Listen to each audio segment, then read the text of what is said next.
Hello, family and friends. Bill tells me I'm not loud enough, so I'm trying to speak louder today.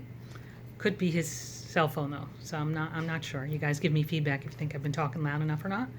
Um, we're at, let's see, 103 hours of treatment. Not bad. A little bit over, obviously, but not horrendous. We'll go through the checklist, get right into the status, and I'll give you some updates. Eating. Eating has been okay. The mouth sore discomfort is acceptable. Last night I did not do that disgusting mouthwash and it was okay. I slept the night and I don't feel horrible. The nausea is real today. I got the last drug and the nausea is real today. But I am working through it. I did eat breakfast okay. Held it down. I'm doing my little meals and all that kind of stuff to keep it in control. And we'll see about maybe adding some medication if it's needed. I did take a nap yesterday. I don't know how long it was. I didn't check. I don't think it was my whole 1.5 hours because food services keeps calling me and asking me, do I want to order? No, I don't want to order. I would have called you, but I ordered because they're very upset if you don't order. The bag, 24 hours. I think it took 25 or so. It kept beeping again, but luckily it keeps beeping later and later in the morning since they keep pushing it. So I slept pretty well. And the good news is, dun, dun, dun, dun, I have completed the poisoning portion of this treatment. So I did all 4 of the 24-hour bags, which went longer than 24 hours. And I did the follow-up anti-anemic and then the final chemo drug that had to be given by itself. So my friend Katie, the chemo pole, is no longer attached to me. I took a couple walks in the hallway already today without her. I wasn't lonely. So that was very exciting. The cycle that I'm taking, like for most chemos, but for my chemo will be 21 or 28 days, depending on how my body handles everything. So you get the 4, 5, 6, however many days of treatment where they're poisoning you actively. And then there's a recovery period of at least 14 days, maybe 21, depending on what's going on, while your body is trying to build back up enough to handle that poisoning again, essentially. So that's exciting that I'm done with the active poisoning. I'm told that the half-life, as far as like maybe impact to kidneys and all that kind of stuff, is another 2 to 3 days. So I just have to be careful to keep my intake up, drink a lot, and make sure that I'm using the bathroom adequately so that there's no subsequent damage to the kidneys. Kidneys look good right now. Bun, creatinine, all those numbers are looking good. My electrolytes are good. Calcium came down again this morning to, I think, 9.1. We're well within normal. So all those things are looking excellent. Chemo brain, I don't think so. Still feeling okay. Had a somewhat long conversation with the chaplain yesterday. There was a few words I couldn't find, but that could just be old age, not chemo. Chemo brain. Talked about the labs. The WBC did come down again. I think it's under 10 now, 9 point something. But that's expected. The red hemoglobin and hematocrit and platelets, those are all still trending normal, but going down a little bit. So that's kind of what I know as far as the status goes. A little bit about next steps. I just saw the second doctor today. I have to see 2 every day. Looks like they're planning to discharge me. They're working on it now. As far as I know, there's nothing in the labs or in my presentation that makes them concerned about letting me go home today.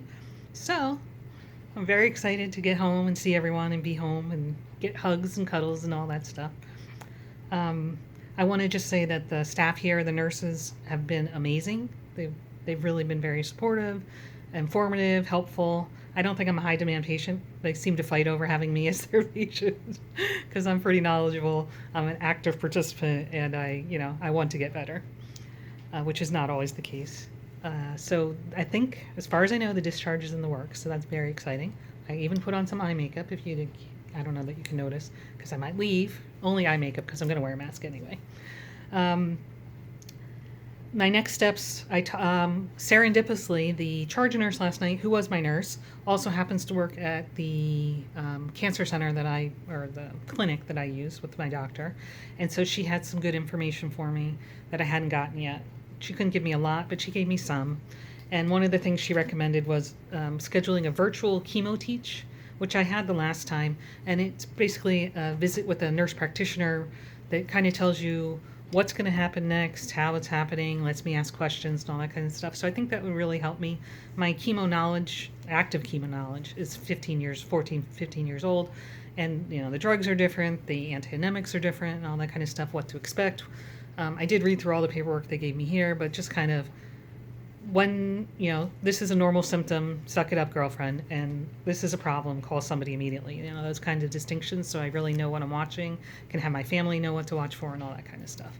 So that will make me feel a lot better. I'll have a better picture, a better plan.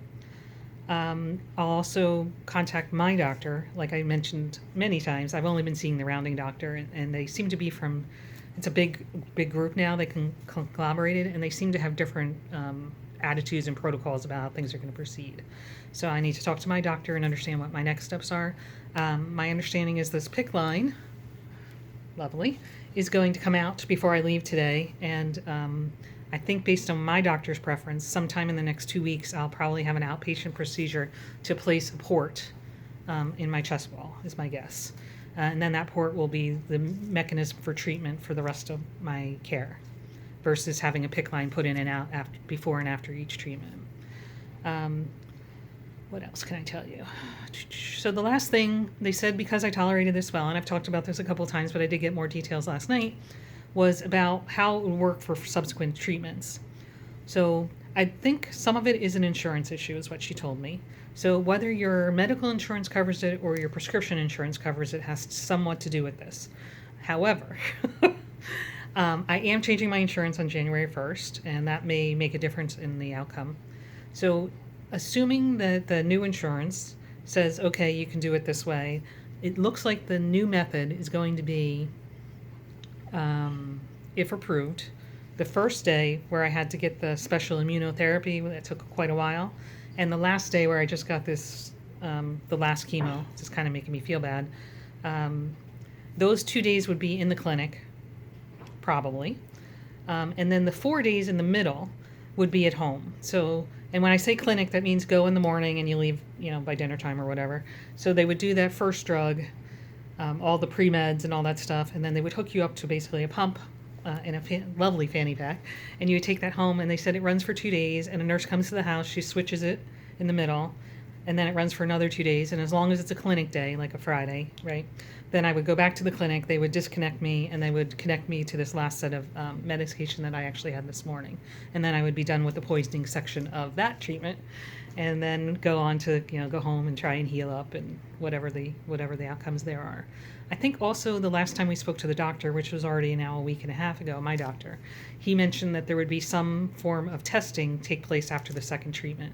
We're not sure exactly what that will be. At this point, my insurance still has not agreed to cover a PET scan, but I don't know if he'll do some combination of CTs or, if we'll be able to push a PET scan through by then. Just to see if the treatment is progressing as expected, if it's working, if it's not working, if we need to change something, those kinds of things. So that was my understanding at 10,000 feet, but that all might change. And that's kind of what I know right now. I'm very excited to go home. The picture on the thumbnail, forgive me, is me trying to smile through the nausea. Very happy to be going home, hopefully, but the nausea is real today. But we'll work through it. I've been snacking a little bit and trying to work through it, the way I know how to do it. But I think they're going to send me home with some meds too, just in case. And in any case, I can call the office tomorrow and figure it out. And I can't believe it's snowing right now. I didn't know it was supposed to snow, but I guess I've been in here and I haven't really been paying attention to weather and such. What else can I tell you about? I think that's all I really had to say today. I just want to give you a quick update. And if my editing skills get any good, maybe I can throw a picture of us at home on the end of this video if I get home before I post, or maybe I can give it to you tomorrow. But thank you all again for coming along, and it was great to see you, and thank you for your support and your love. We really appreciate it. Love you. And if I did it right, we'll see if I can get that picture up today. If the colors are there, guess your colors. If the colors aren't there, sorry, maybe tomorrow. And I think if I saw the video correctly yesterday, they're over here. There's a circle that you can click to subscribe to this channel. And then I think once you do that, there might be a ring bell somewhere on that page that lets you be notified. So you'll get like a notification from YouTube when I put a video up, if that's something you're interested in. And then there's a square towards the top here, I think, that is the whole playlist. So that's anything, if you missed any part of the story that you're interested in, you can go back and see it. All right. Thanks, everybody, for coming along. Love you.